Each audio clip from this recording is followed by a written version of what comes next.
நான் உங்க ஜுபைதா zacs kitchenல இருந்து. இது உங்களுக்கான சேனல் நமது மொழியில். இன்னைக்கு நம்ம பார்க்க போகிறது சும்மா கம்மன்னு கொத்தமல்லி சாதம் தான் பார்க்க போகிறோம். இது வந்து லஞ்ச் பாக்ஸ்க்கு ஒரு சூப்பரான ரெசிபி அப்படின்னே சொல்லலாம். ஸோ இது எப்படி செய்கிறதுன்னு வாங்க பார்த்துடலாம். கொத்தமல்லி சாதம் செய்கிறதுக்கு ஃபஸ்ட்டு வந்து நம்ம அரைச்சிக்கிறணும். கொத்தமல்லி எல்லாம் போட்டு அதுக்கு என்னென்ன பொருள் அப்படின்னு பார்த்தீங்கன்னா, ஃபஸ்ட்டு வந்து சின்ன பல்லு பூண்டு 2 பச்சை மிளகா. இது வந்து ரொம்ப காரம் இல்லாத பச்சை மிளகா, அதனால் 2 எடுத்திருக்கேன். காரமான பச்சை மிளகா அப்படின்னா 1 எடுத்துக்கோங்க போதும். அப்புறம் அரைக்கட்டு கொத்தமல்லியை நல்லா கழுவி வச்சுருக்கேன். நான் காம்போட தான் எடுத்திருக்கேன். காம்பை வந்து வேஸ்ட் பண்ண வேண்டாம், அப்படியே நம்ம வந்து போட்டுக்கலாம்.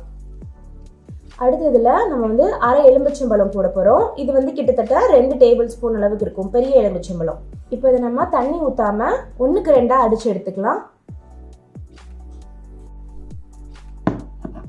நல்லா அரைச்சிட்டு வந்தாச்சு.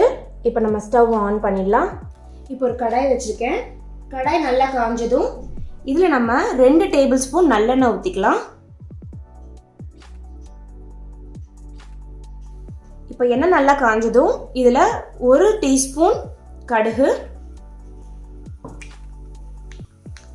நல்லா வெடிச்சதுக்கப்புறம் 1 ஸ்பூன் உளுந்து,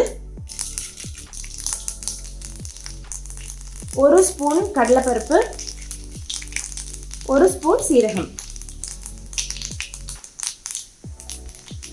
இப்போ நம்ம ஸ்லோவில் வச்சிடலாம் ஃப்ளேமை. நம்ம அரைச்சி வச்சுருந்த கொத்தமல்லி, பச்சை மிளகா, பூண்டு, லெமன் சேர்த்து அரைச்சி வச்சுருந்த பேஸ்ட்டை இதில் சேர்த்துடலாம். இதில் கொஞ்சமாக பெருங்காயம் சேர்த்துக்கிறேன், ஒரு 1/4 ஸ்பூன் அளவுக்கு. இது எல்லாத்தையும் நல்லா கலந்து விட்டுடலாம்.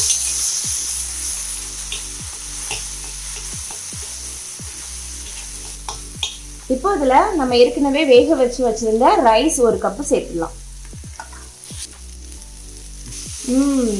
கமன்னு இருக்கு கொத்தமல்லி சாதம். இது ஹெல்த்துக்கும் ரொம்ப நல்லது. சட்டுன்னு 5 மினிட்ஸில் லஞ்ச் பாக்ஸ் கட்டிடலாம்.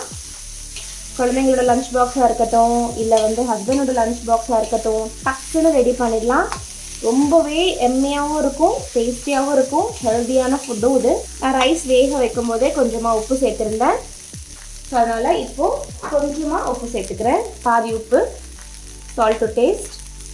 ரைஸ் மட்டும் குழையாமல் வேக வச்சு எடுத்துக்கோங்க, அப்போ தான் வந்து நல்லா உதிரியாக கிடைக்கும் வெரைட்டி ரைஸு. நம்ம சேனலில் எக்கச்சக்கமான வெரைட்டி ரைஸ் போட்டிருக்கோம்.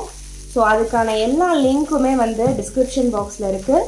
இல்லை நீங்கள் வந்து வெரைட்டி ரைஸ் கூகுளில் போய்ட்டு, அதாவது யூடியூப்பில் போய்ட்டு வெரைட்டி ரைஸ் zacs kitchen அப்படின்னு போட்டிங்கனாலே நிறைய வெரைட்டி ரைஸஸ் வரும். கமகமக்கும் கொத்தமல்லி சாதம் ரெடி.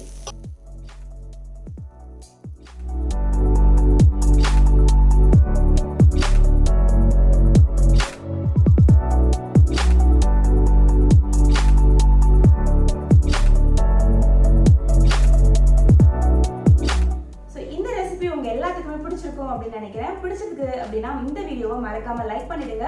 நம்ம சேனல் நீங்க இது வரைக்கும் சப்ஸ்கிரைப் பண்ணல அப்படின்னா மறக்காம சப்ஸ்கிரைப் பண்ணிக்கோங்க. பக்கத்துல இருக்க பெல் பட்டனையும் மறக்காம கிளிக் பண்ணி வச்சுக்கோங்க.